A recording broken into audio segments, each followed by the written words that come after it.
Good morning students. मैं Kuldeep Birwal, commerce lecturer, government senior secondary school Kalayat, district Kaithal, आप सबका आज की ऑनलाइन क्लास में स्वागत करता हूं। आज हम 11वीं कक्षा के व्यवसाय अध्ययन विषय के अंतर्गत व्यवसाय जोखिम नामक टॉपिक के ऊपर चर्चा करेंगे।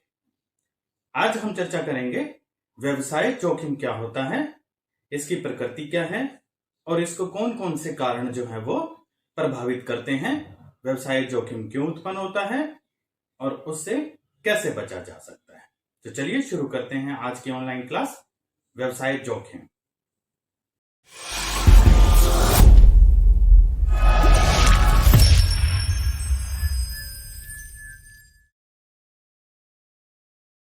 तो चलिए शुरू करते हैं व्यवसायिक जोखिम, जो कि 11th क्लास का बिजनेस स्टडी का तीसरा चैप्टर है।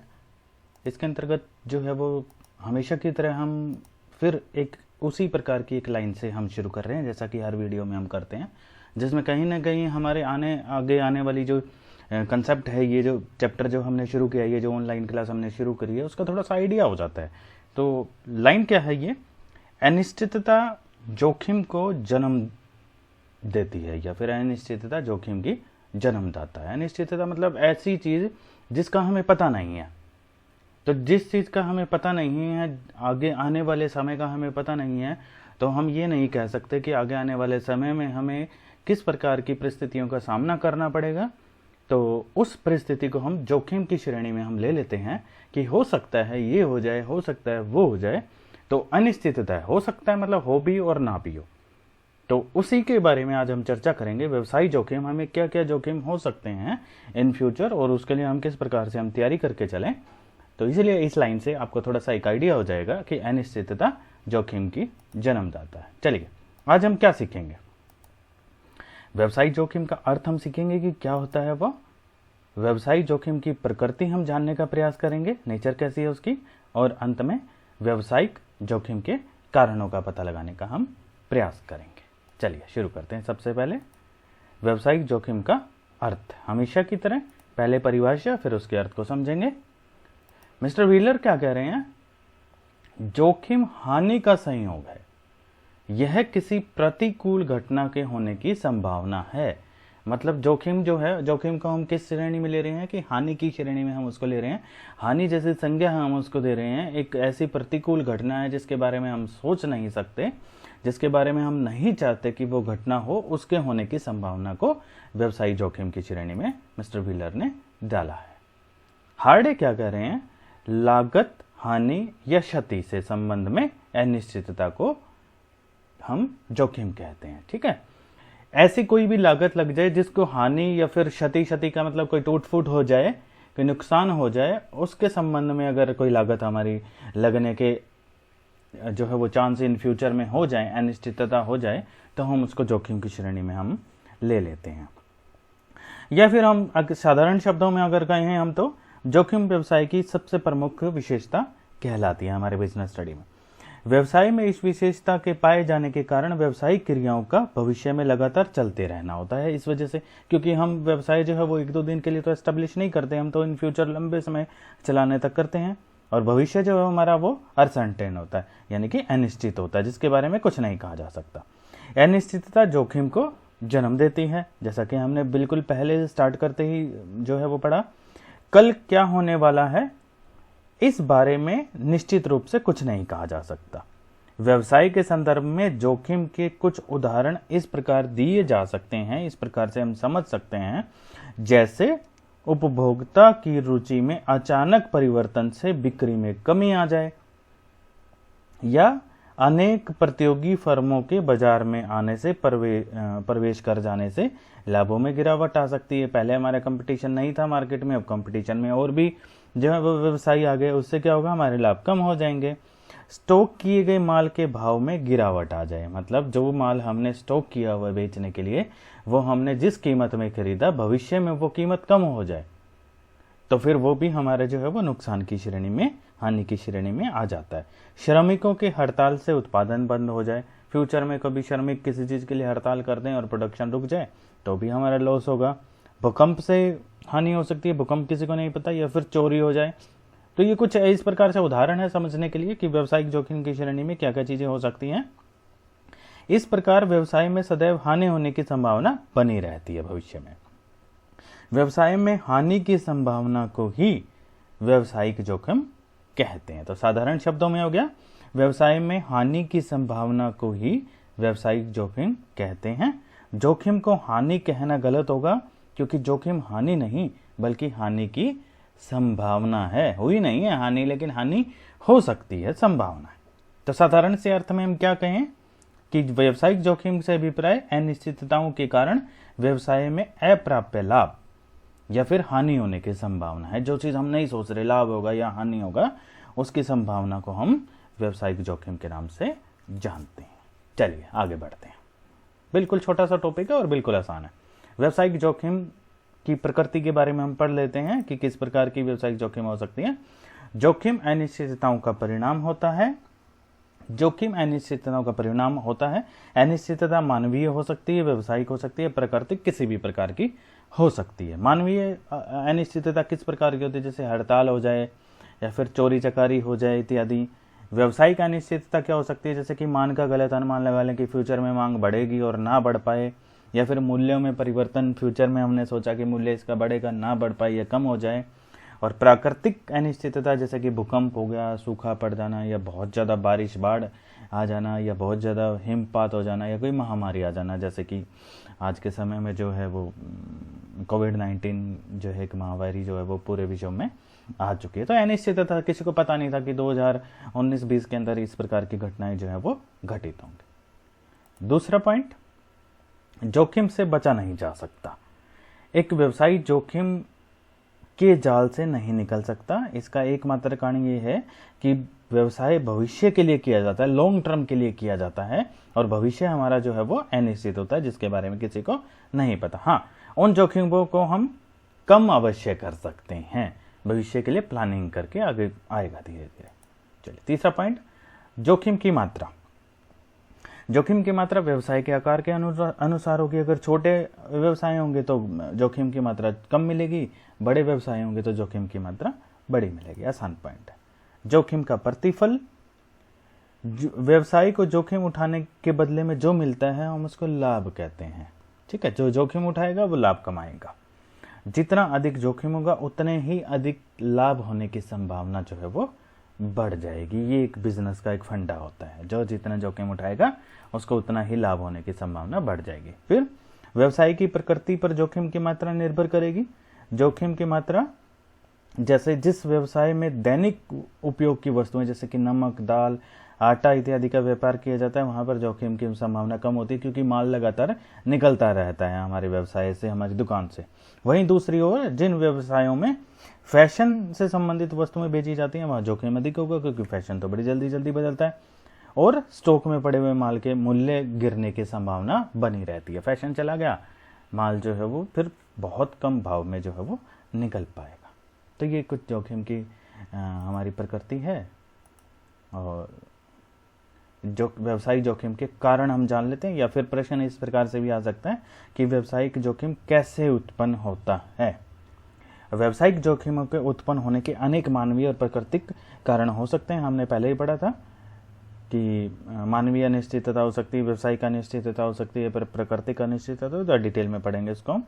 जैसे कि भौतिक कारण हो गया, आर्थिक कारण हो गया, सरकारी नीतियां हो गई, ये सभी की सभी जो है वो व्यवसायिक जोखिमों को पनपने उभरने का जो है वो कारण बन सकती हैं। चलिए इसको डिटेल में पढ़ते हैं। सबसे पहला प्राकृतिक कारण।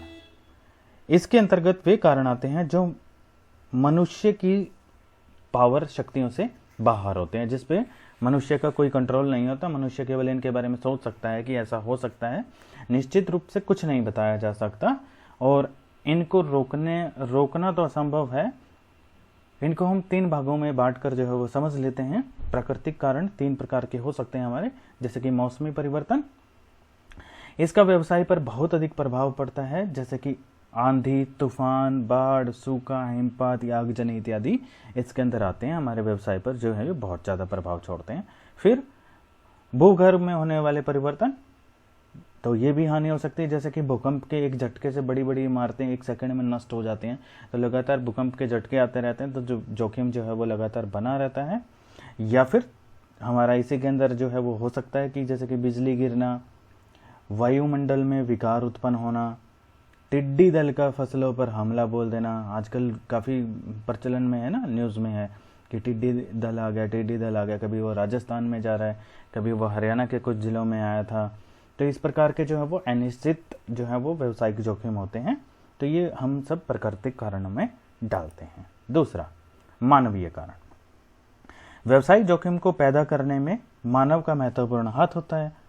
इसमें उन सभी कारणों की गणना की जाती है जो मानव की असावधानी, बेईमानी, उतावलेपन और मंद बुद्धि के कारण होते हैं।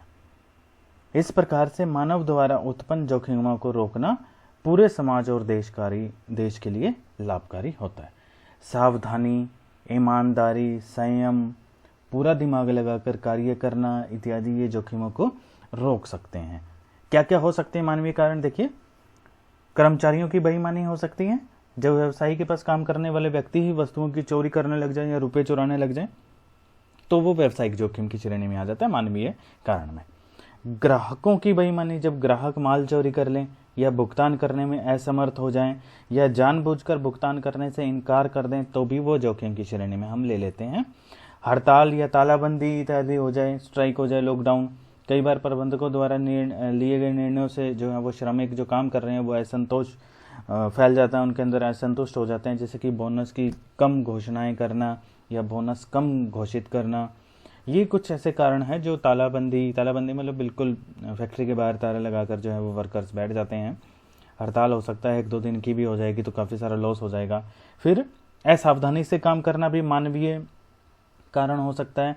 जब कभी भी व्यवसाय में स्वामी असावधानी से मांग का अनुमान लगा लेते हैं अथवा श्रमिक या किसी अन्य द्वारा गोदामों में जलती हुई बीड़ी सिगरेट फेंकने से आग लग जाती है तो ये व्यावसायिक जोखिम भी उत्पन्न हो जाता है। मतलब कार्य करते हुए असावधानी पूर्वक कार्य करना। फिर हमारा तीसरा कारण आ जाता है इसमें, आर्थिक कारण। जब कभी व्यवसाय का स्वामी असावधानी से मांग का अनुमान आर्थिक कारण हम पढ़ रहे हैं अब। आर्थिक कारण में क्या है कि इसका संबंध बाजार में होने वाले परिवर्तनों से होता है। तो बाजार में किस प्रकार के परिवर्तन हो जाते हैं हमारे, जैसे कि फैशन में परिवर्तन हो जाना। जो चीज़ प्रचलन में आज है हमने उसको स्टॉक इकट्ठा कर लिया और अगर कल उसका जो है वो प्रचलन से चली जाए, फैशन से चली जाए तो वो स्टॉक हमें जो है वो कम दाम में फिर निकालना पड़ेगा। जैसे आप लोगों ने दुकान में बहुत जगह देखा होगा, बाहर जो है उनके प्रिंट्स लगे होते हैं कि sale up to 70%, sale up to 50%, या buy 1 get 1 free, 2 buy get 1 free इत्यादि। ये सारे के सारे क्या हैं कि ये स्टॉक निकालने के एक तरीके होते हैं। फिर मूल्यों में परिवर्तन हो जाना, वस्तुओं के भाव जो है वो कम अधिक होने का तो लगातार ही जोखिम जो है वो आर्थिक जोखिम हमेशा बना रहेगा ये। फिर इसके अलावा आर्थिक कारण क्या हो सकता है, प्रतियोगिता का प्रभाव। प्रतियोगिता के कारण यदि व्यापार में एक व्यापारी अपने वस्तुओं के मूल्य कम कर दें तो फिर अन्य व्यापारियों को भी जो वस्तुओं के मूल्य कम करने की आवश्यकता पड़ेगी। फिर इसके अलावा क्या हो सकता है, ग्राहकों को सुविधाएं प्रदान करना। जब बाजार में कोई व्यापारी ग्राहकों को विशेष सुविधाएं प्रदान करता है तब दूसरे व्यापारियों को भी इस प्रकार के सुविधाएं प्रदान करने का जो है वो दबाव आता है, तो व्यावसायिक जोखिम उत्पन्न होता है उससे, क्योंकि उसको भी ऐसा करना पड़ेगा, नहीं तो उसकी बिक्री जो है वो कम हो जाएगी। फिर उसके बाद चौथा कारण हो सकता है तकनीकी कारण। पुरानी मशीनों के स्थान पर नई मशीनों से तैयार जो है वो बाजार में माल आना, तो क्या होगा कि नई मशीनों से तैयार माल ज़्यादा अच्छी क्वालिटी का हो सकता है या फिर कॉस्ट कम होने की वजह से उसका बाजार में मूल्य कम हो सकता है, तो उससे भी जो है वो व्यवसाय में कंपटीशन बढ़ जाएगा और व्यवसायिक जोखिम को बढ़ावा देगा। फिर यांत्रिक कारण हो सकता है, कई बार मशीनों को तैयार करते समय उसमें कोई दोष रह जाता है, तब हम दूषित मशीनों का प्रयोग करते हैं, यानी कि कुछ ना कुछ में से डिफेक्ट है जिससे भयंकर परिणाम आ सकते हैं। जैसे कि उस मशीन में ब्लास्ट हो सकता है या मशीन एकदम से बंद हो सकती है या कर्मचारी को चोट लग सकती है, तो उससे क्या है कि व्यवसायिक जोखिम जो है वो बढ़ जाएगा। और फिर प्रबंधकीय कारण हो सकते हैं। पूरे व्यवसाय का आधार प्रबंध होता है, प्रबंधक जो मैनेज करता है हर चीज़ को। यही पर नीतियों का निर्धारण होता है, और यदि किसी समय अकुशलता के कारण प्रबंधक अनुकूल नीतियां नहीं बना पाता अकॉर्डिंग टू मार्केट, बाजार के अनुसार, तब व्यवसायिक जोखिम उत्पन्न होने के चांसेस बढ़ जाते हैं। तो ये एक छोटा सा हमारा टॉपिक था, बिल्कुल स्टार्टिंग में आ जाता है ये 11th क्लास के बिजनेस स्टडी में, व्यवसायिक जोखिम। तो आज हमने व्यवसाय जोखिम पाठ में हमने क्या सीखा? हमने सबसे पहले व्यवसाय जोखिम के अर्थ को समझा, परिभाषा के साथ में समझा, फिर उसके बाद में हमने व्यवसाय जोखिम की प्रकृति के ऊपर डिटेल में चर्चा की, और हमने अपने टॉपिक का अंत किया व्यवसाय जोखिम के कारणों को जानकर। तो उम्मीद करता हूं आप अच्छे प्रकार से समझ पाए होंगे व्यवसाय जोखिम को। अब मैं आपको समझा देता हूं कि आपका ऑनलाइन टेस्ट कैसे देना है, कौन सी वेबसाइट पे जाना है, यही आपका होमवर्क रहेगा। वहां पर आपको स्टडी नोट्स भी मिल जाएंगे। तो चलिए उस स्क्रीन पर मैं आपको ले चलता हूं और समझा देता हूं कि कैसे आपको करना है। तो इस ऑनलाइन का लिंक मैंने वीडियो की डिस्क्रिप्शन में डाल दिया है। इस प्रकार क्रोम ओपन करके आपको एड्रेस बार में उसको पेस्ट करना है, तो इस प्रकार से ये खुल जाएगा। यहाँ सबसे ऊपर ये जो पर्पल कलर में प्ले लिखा हुआ है, इसके ऊपर आपको टिक करना है। तो ऐसे करके आपका चैप्टर शुरू हो जाएगा। यहाँ आप इस चैप्टर को रिवाइज भी कर सकते हैं, और टेस्ट कैसे देना है वो मैं आपको बता रहा हूँ। ये जो प्रोग्रेसिव बार है, इसको आपने क्लिक करना है, ये आगे चलेगा। क्या क्या हमने चीज़ें डिस्कशन की थी दिखा रहा है। फिर आप यहाँ पर वीडियो देख के इसको रिवाइज भी कर सकते हैं पूरे के पूरे चैप्टर को टेस्ट देने से पहले। नेक्स्ट पे क्लिक करते हैं तो ये थियोरटिकल सारा का सारा जो बुक का मैंने चैप्टर यहाँ पर डाला हुआ है पीडीएफ की फॉर्म में, आप डाउनलोड भी कर सकते हैं और इसको फिर से रीड आउट कर सकते हैं। नेक्स्ट पे क्लिक कीजिएगा और उसके बाद में आपके टेस्ट के लिए नॉलेज टेस्ट करने के लिए इस प्रकार से टेस्ट शुरू हो जाएगा। टेस्ट अटेम्प्ट कीजिएगा, सबमिट कीजिएगा, यहाँ पर व्यू स्कोर आ जाएगा। व्यू स्कोर करेंगे तो आप अपना देख पाएंगे।